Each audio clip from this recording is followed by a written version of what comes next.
Aujourd'hui, nous allons voir l'Union européenne dans le monde. Quelles sont les forces et les faiblesses de la puissance européenne dans le monde? Séance 1. En quoi l'Union européenne rayonne-t-elle sur son voisinage? L'Union européenne est devenue un pôle de stabilité et de croissance, dont la force d'attraction s'exerce sur son voisinage. 5 pays sont aujourd'hui des candidats officiels à l'adhésion à l'Union européenne. La Macédoine, le Monténégro, la Turquie, la Serbie et l'Albanie. 2 autres sont des candidats potentiels, la Bosnie-Herzégovine et le Kosovo. Afin d'assurer la stabilité et la prospérité économique des régions proches, l'UE a mis en place en 2004 une politique européenne de voisinage.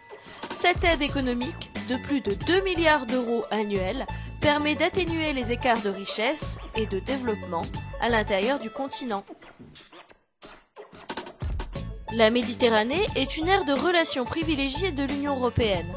En 2008, l'Union pour la Méditerranée a été définie comme une union de projets et fixe des objectifs concrets en termes de protection de l'environnement et de flux migratoires.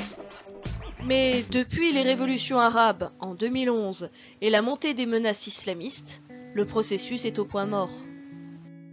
Séance 2. L'Union européenne est-elle une puissance économique et commerciale en recul? L'Union européenne est la 2e puissance économique du monde, très proche des États-Unis en 2015 et une puissance financière attractive. L'Union européenne participe à la gouvernance économique mondiale, membre de l'Organisation mondiale du commerce. Elle abrite un tiers des firmes transnationales classées parmi les 500 premiers groupes mondiaux. Les points forts de son économie reposent sur les secteurs de l'énergie, de la banque et de l'assurance, de l'automobile, de la chimie, de la distribution, de l'aéronautique. Les ports situés entre Le Havre et Hambourg forment la façade maritime de la North Sea Range.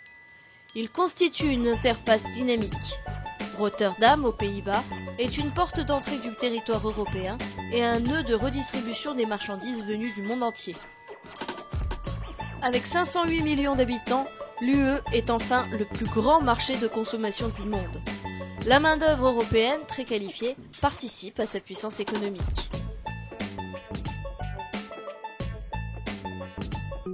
Séance 3.